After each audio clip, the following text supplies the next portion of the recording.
অবৈধ বালি পাচারকারীদের বিরুদ্ধে এবার অ্যাকশন মোডে 5 গ্রাম বন সংমণ্ডল।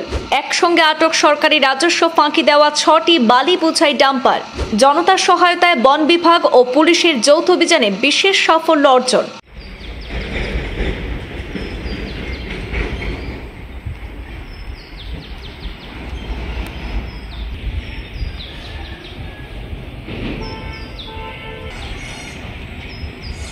সরকারি রাজস্ব ফাঁকির অভিযোগে বড়সড় সাফল্য পেল 5 গ্রাম বন সংমণ্ডল।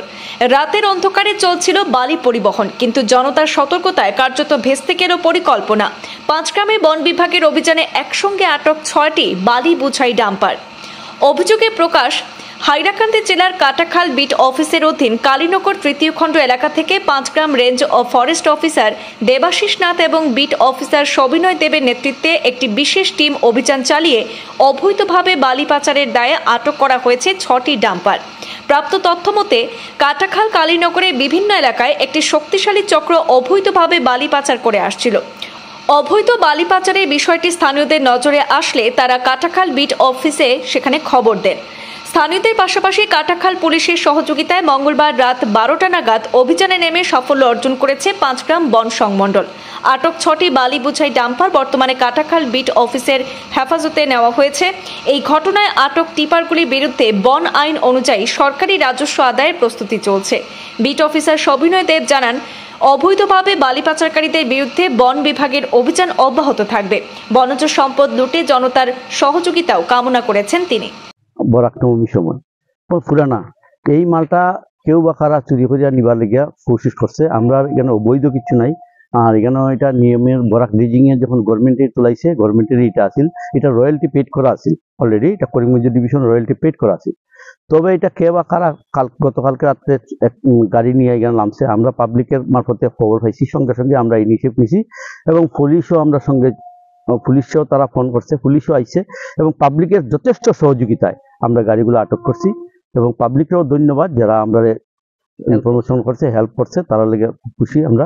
এবং তারা মানে পাবলিক, পুলিশ এবং ফরেস্টের যৌথ অভিযানে আমরা এই গাড়িগুলো আটক করছি এবং আমরা এটা গভর্নমেন্ট রয়্যালটি বা গভর্নমেন্ট যে প্রসিজিওর নিয়ম মতো এটারে রিয়েলাইজ করা। এই বালিগুলো এগুলো রাবিশ ছিল, রাবিশ গুলো কে প্রচার করছে, কে বিক্রি করেছিল এটা তো আমরা জানি না। এটা তো বিক্রি করছে কে জানি না, আমরা এটা তদন্ত করে ব্যাপার। এই যে এখন গাড়িগুলার কি করবে না, আমরা গভর্নমেন্টের নিয়ম অনুসারে যেটা করতে লাগে এটা আমরা ইয়ে করবো। রয়্যালটি রিয়েলাইজ ওইটার ফাইন টাইন ধরা হইব, তারপরে ছাড়া হবে। কয়েকদিন পর এই যে পাচার চক্র সক্রিয় হয়েছে, কি বলবেন? কয়েকদিন পর আমরা 5 গ্রাম রেঞ্জে এরকম ভাবে কিছু নাই। আমরা যথেষ্ট আমরা ইনিশিয়েটিভ নিই, আমরা অনেক স্টাফগুলো যথেষ্ট কাজ করে এবং এরকম ধরনের বড় কিছু নাই। এই মাঝে মধ্যে এটা হয়ে যায়, তবু আমরা এটা শক্ত হাতে দমন করি। কিছুদিন আগে আমরা মাটির গাড়ি ধরছি, বালু ফাঁসায় আমরা বন্ধ করছি। পাথরের গাড়ি কয়েকদিন 4-5 দিন আগে একটা পাথরের গাড়ি আমরা দরিয়া গভর্নমেন্ট মানে রয়্যালটি রিয়েলাইজ করছি। এরকম আমরা অভিযান চলতেই থাকবো। বিভিন্ন জায়গায় আমরা এরিয়াতে যতটুকু আছে আমরা এরিয়ারে আমরা কন্ট্রোলে দিতে চেষ্টা করি। বালিগুলো যখন প্রচার করছিল আপনাদের সঙ্গে কোনো ইনফরমেশন আছে? না, ইনফরমেশন থাকবে কেমনি? ইনফরমেশন আমরা লোকে থাকে না। চুরি আমরা ইনফরমেশন দিয়া করবো নি, আমি চুরি করা থাকবো। পাবলিক ইনফরমেশন পাবলিকে আমরা নিজেও জানি না, পাবলিকে ফোন করার লগে লগে আমরা তুরন্ত মানুষ পাঠাই আমরা ক্যাপচার করছি। হ্যাঁ, পাবলিকে যথেষ্ট সাহায্য করছে। কাটাখালবাসীর কাছে আমরা কৃতজ্ঞ।